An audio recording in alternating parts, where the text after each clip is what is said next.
Let me introduce Tom Lawrence, and I was particularly excited about the topic of his presentation that he offered us, which was what I learned about enterprise sales from watching Apocalypse Now. And I feel like I myself am currently in a bit of an apocalypse of learning about enterprise sales or relearning enterprise sales, so it's a topic very dear to me, so thank you for that. So Tom is the CEO and co-founder of Delver, a natural language startup based in Sheffield, the big data capital of the North, as he says, or at least South Yorkshire. Delver is a platform for natural language apps. They're making it that simple to deploy Siri or Facebook graph search style natural language interfaces around your data on mobiles and over the web and also inside enterprises.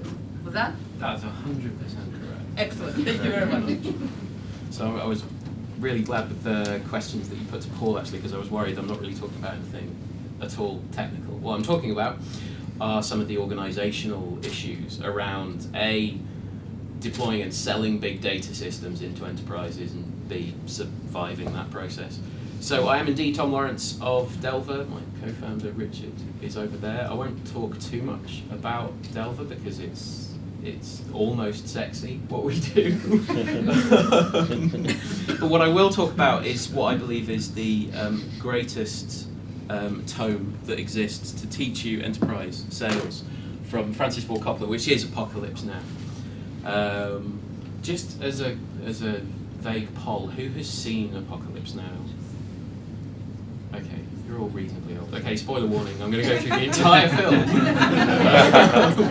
and ruin the ending for the rest of you. But I guess if you haven't seen it at this point in your life, you're probably not in the market. Many people mistake Apocalypse Now for being a classic war film. It's not. It's a handbook for a startup trying to sell software to large enterprises. And the reason for that is that it documents in a way the duality of man, the way in which people on the outside are very, very civilized, but just below the surface, they can be savage and violent and messy and insane. And that is exactly what you find in most large enterprises, is on the outside, very organized looking, revenue generating, suit wearing people. The moment you're through the door, they're a bunch of cannibals. So this is what I found doing customer development at Delver. Also, my previous startup I worked at was a company called Rockshaw, who sold big data systems to Heathrow and telcos and incredibly boring things like this. So let me set the scene.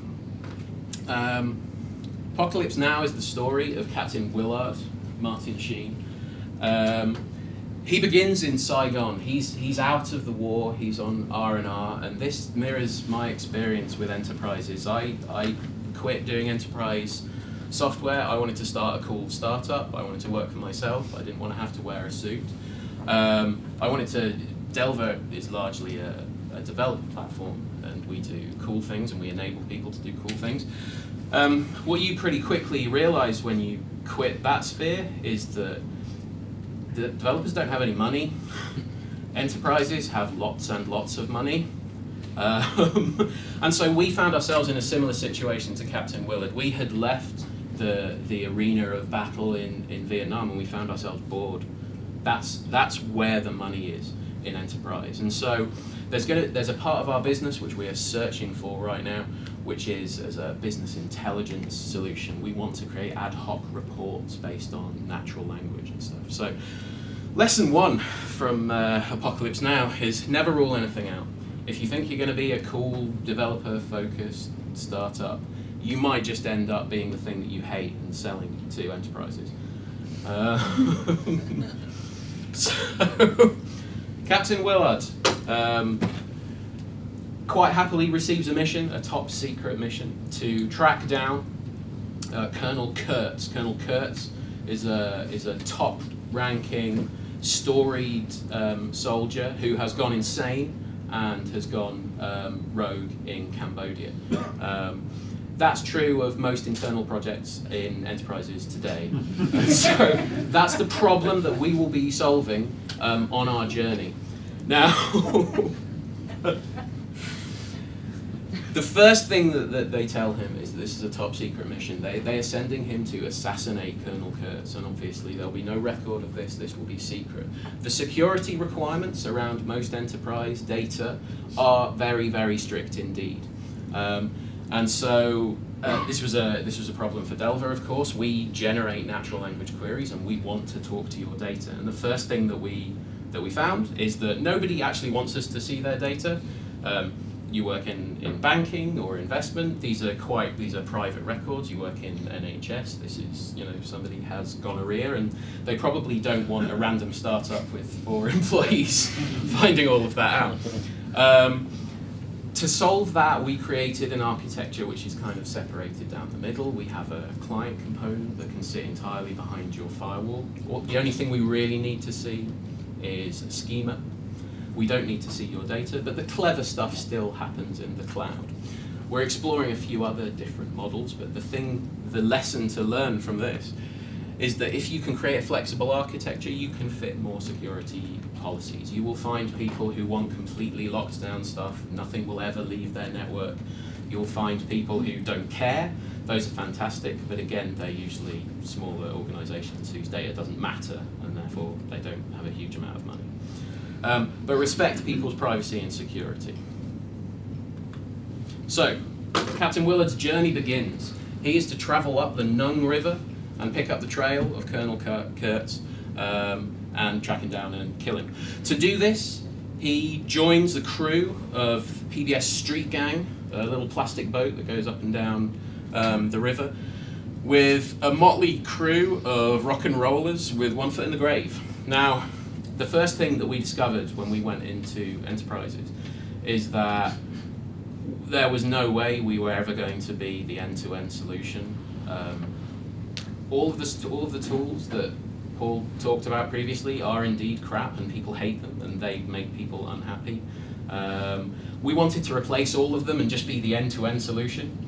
Unfortunately, you can't do a mission this big on your own. You're going to need help. And so we took a step back from that and realized that what we needed to be was part of an ecosystem. And so Delver is now more focused on being the ad hoc querying part of a wider business intelligence ecosystem.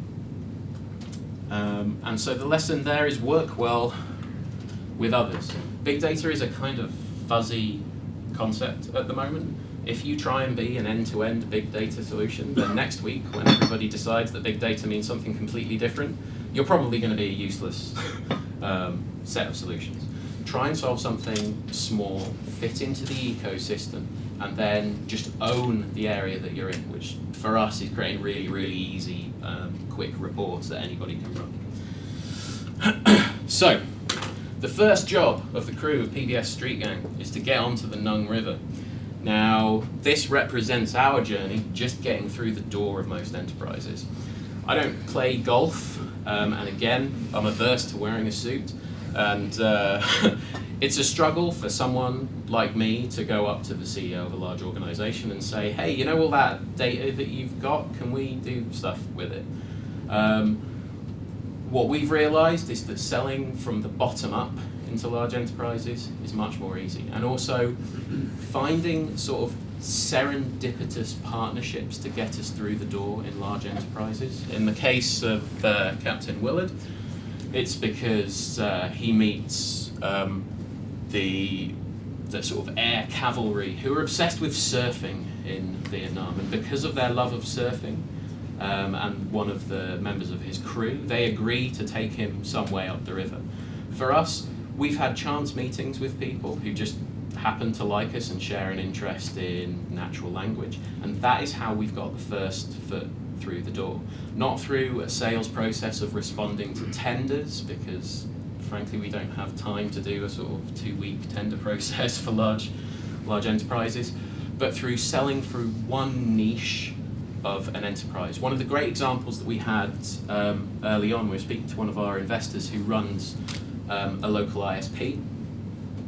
2 members of his IT department started using a tool called Splunk, which is a log analysis tool, to solve, basically to track down errors that caused outages. It's a sort of time series analysis tool.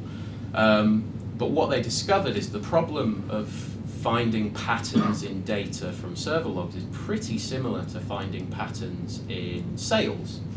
What they found a couple of years later is they were spending £30,000 a year on Splunk licenses because it helped them track their sales process and all of the signals that came in and out of the business that way. What started as a tool that was useful to a couple of members of the IT department ended in tens of thousands of pounds of licenses being used, infecting the rest of the enterprise. That's a model that's really attractive to us. You start solving a small problem somewhere, and then those people help you get into the wider enterprise. Again, start small, work big. Sell from the bottom up is the lesson here. So this is probably the most famous line from the film. I love the smell of napalm in the morning. This is Kilgore, the air cavalry guy. I love the smell of napalm in the morning. It smells like victory, he says. One of the things that you need to be absolutely sure of when making enterprise sales is that you love money and that you're not ashamed to charge for things and love money. This is a problem that lots of, that we had. I mean, we wanted to be a cool, funky, big growth startup, but you've got to love the money stuff if you're going to sell to enterprises. If somebody asks you for a big feature, you don't just go, oh yeah, that sounds really cool, that sounds like cool technology. You charge for it. You've got to love the grubby, gritty parts of business if you're going to do this, because otherwise you'll find yourself just wound up and bankrupt. So there's a really interesting scene where the crew start to realise what a serious thing they've got themselves into. This happens on most enterprise projects. You have a day where you think, oh god, this is a big thing. We're probably all going to die and go bankrupt. And so they realise that he likes violence. The thing that interests him is bullets flying and things like that. You don't get a chance to know what the fuck you are in some factory in Ohio. The lesson to take from this is solve big, hairy problems. One of the things that we could have obviously done is use natural language to find a slightly better class of cat photo. That's kind of what Facebook graph search is today. But what we wanted to do was take this technology and actually solve big problems with it. And I think everybody who is a data scientist and everybody who has the technical chops to do this sort of work should be trying to solve significant problems. They should like big, hairy engagements. So, we continue up the river. And we make it to what I'm sure some people will recognise as a Stereophonics video, but it's an iconic scene at a supply depot where the USO, who entertain the troops, are piloting in some Playboy bunnies for the entertainment of the troops. Now you sometimes think that you're going to get the Playboy bunny welcome when you go into an enterprise. People are going to go, oh, you're finally solving this problem for us, we love you, and you think there's going to be crowds of cheering people welcoming you into the enterprise. That has rarely been my experience. It usually ends like this for two reasons. One is you are encroaching on people's territory. I've worked on projects where you have stolen the one interesting project that's going to happen that financial quarter from the internal IT department. They've been waiting and slaving away in their hot little cubicles doing the most boring drudge jobs, and they've been waiting for this to be signed off, and you come in and you have stolen it from them. So they don't like you, and they will quite often resist you in any way that you possibly can. But there's also a flip side to that. There are some people who are slightly too enthusiastically happy with you coming into the organization. Their budget is attached to successful, high-profile projects. And so you will find people in enterprises who say, oh yeah, no, we have to be involved in this. And they will start attaching riders onto your product. They will start getting hooks into your project because they know that this is the sort of big balloon. And so the lesson to learn is you need to prepare to be both unwelcomed and too welcome. There will be departments who want to be all over your project to the point where you can't move. Anyway, we continue down the river to a somewhat shocking scene where Despite having a timetable and needing to get this project done, killing Colonel Kurtz, the important project of killing Colonel Kurtz, the crew stop to inspect a boat on the river. Willard tells them not to, but they do it anyway. Through a series of hilarious misunderstandings, they kill everybody on the boat because they think they're hiding guns. But then it turns out that actually what they've been protecting is this small, adorable puppy. They didn't want the soldiers to find the small, adorable puppy. I told you not to stop. This can happen in big projects, that you notice a sort of low-hanging fruit just as you're working on this big, hairy enterprise integration, and someone says, oh, you could solve this little problem on the side. Don't do that. Focus on the big goal and get it done, or many people will die.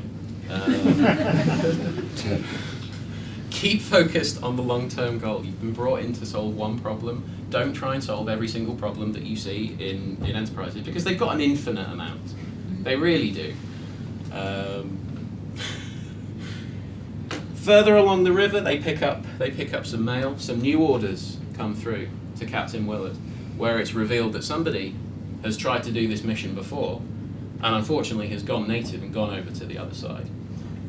I found this again and again in enterprise projects, that someone has come before, and you only find this out like halfway through. It's like, oh, we tried to integrate these systems like a year ago, and it all went horribly wrong, and everybody got angry and unhappy. That will happen, and it will scare you. You will think, oh, brilliant, so the project's doomed. Excellent. Don't fear what came before. You can learn lessons from that. You are more likely to succeed with them having tried and failed before, because that's extra lessons. But don't be too shocked if you come in thinking, we're geniuses, we found the way to solve this problem, but actually it turns out they tried to solve it before and it didn't go very well. Don't be disheartened if that happens. So this is from the director's cut, so maybe not all of you will recognise this scene, but they come across a French plantation, French colonials in Vietnam, and they are quite vehement that they're not going to leave. And one of the things that you will find in larger enterprises is that they have a very rich and sad political climate that you have to understand. You'll find people that are bedded in and have been for years. You'll find people who are resistant to change, or departments that just hate each other. And you have to understand that organisation's politics and history. We've spoken to a fair few business intelligence consultants just to sort of teach us a little bit about this stuff. Their number one job is couples counsellor. Data is kind of like, it's like territory in an organisation. It's the thing that you can protect and withhold. It's kind of, if you want free trade between two departments, that can only really happen in peacetime. The first thing that gets withheld is data. If you're angry with a manager at another department, you just don't pick up the phone. You don't generate their reports. You need to understand those things, and half of your job, honestly, is diplomacy when you're doing a big project within a complicated enterprise. So be wary of that. There comes a point in a project where you feel like you're actually getting there. You actually feel you know what the problem is. The customer is actually pulling you in. They're actually encouraging you. They're no longer fighting you. And you begin to feel like you're being sucked up the river. The water was flowing back into the jungle. It's good to let the customer pull. This is something you kind of learn doing startups. Is obviously lean and things like that. And to run your entire business, you learn all of these skills to talk to customers, to listen to customers, to let them guide you in a way. But you kind of forget to do that once you win a big project. That process should continue within every project that you do. So you're constantly developing your idea of what the project is that you're doing, not from the spec on day one, but from the way that people are asking you to integrate with their systems, the way that people are asking you to help. You should always be open to them pulling. Obviously don't do £1 million worth of new work just because they ask you to, but be flexible. So we finally get to the end of the river. We get to Colonel Kurtz's encampment.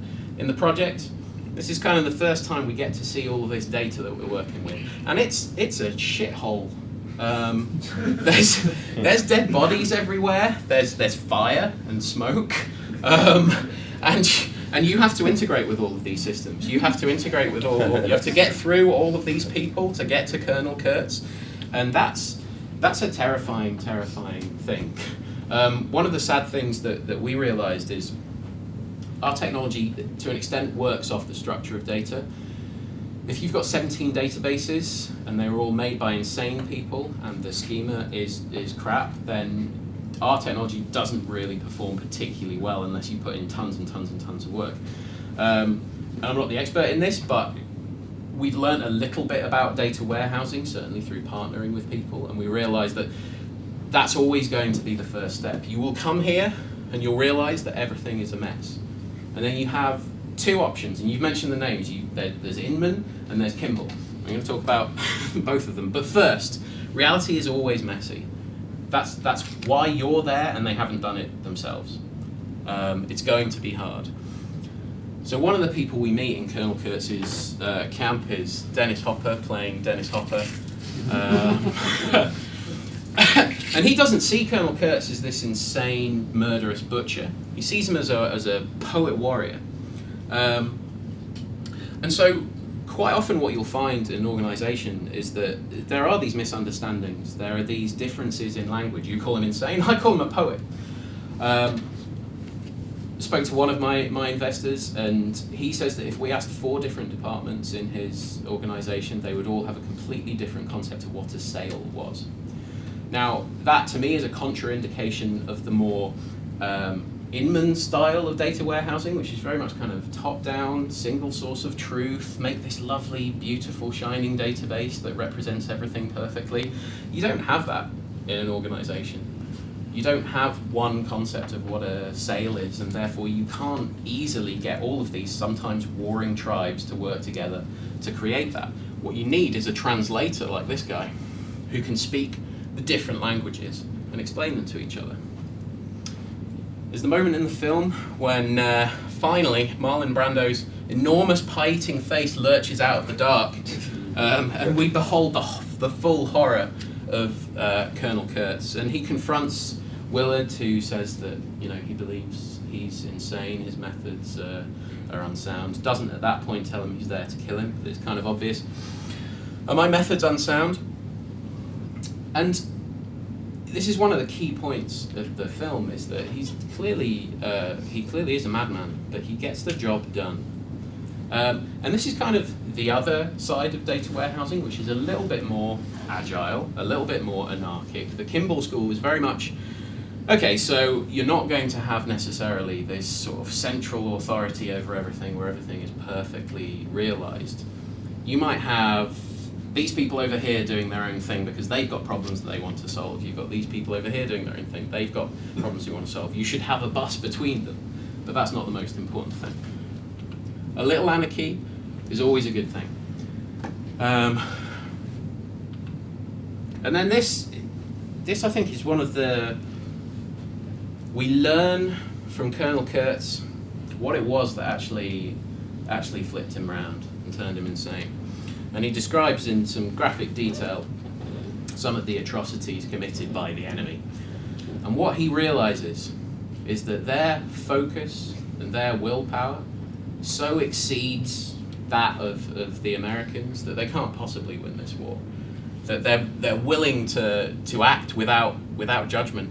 And this is so powerfully resonant with the way that enterprises work.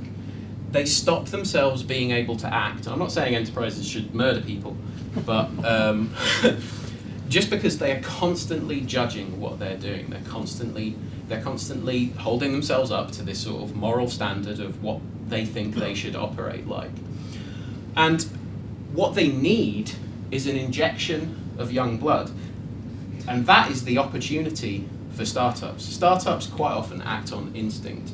They're slightly less civilized. They don't hack people's arms off, but startups are often focused, entrepreneurial people, hustlers. And one of the great things that I've discovered is that enterprises really need that. They can't innovate. I was at the Springboard demo day talking to some guys from Unilever, and you see so many big organizations hanging around accelerators now because they have no way of innovating themselves. All that they can do is bring these sort of savages in and hope that it shakes them up enough that it gives them some new ideas. And what you realize is that enterprises need startups as catalysts. They need you for you. They need smaller companies who are agile and feral almost as much as they need the technology that you're selling. So we come to it. We're going to roll this thing out. The mission is to kill Kurtz, and there's no more resistance. Even Kurtz knows that his time has come. Nobody is fighting you anymore. We're going to get this thing done. You've been through immense amounts of horror. You have worked with disgusting technologies and schemers that are falling apart. You've been through absolute horror, but you've finally done it. You've hacked Marlon Brando to death with a machete, and you're a soldier. You have a job, and your job is GIFRO. Get it fucking rolled out. That is your number one job in all things, is to get something rolled out. Because if you do that, you become godlike. He walks out, the entire camp is roused. Instead of killing him because they've killed this poet warrior, they all bow down to him because he is now their leader. He's slain the dragon of Kurtz. He has rolled out an enterprise integration and big data things and business intelligence that people are actually using. You've done it, and these people worship you. Successful delivery is a godlike power. Once you have done that, you are better than the 99% of the internal teams at enterprises and most startups. If you can actually get through this journey up this river with these crazy people, if you can dodge the bullets, and if you can actually, wield the machete with precision, then you become godlike. And we fade to black after that in the new version. There's lots of explosions in the original version, but we don't talk about that. And that is how you sell software to enterprises, apparently. I'm Tom Lawrence. I work for Delver. If anybody's got any questions about that somewhat odd journey we've just been on together, then please fire away.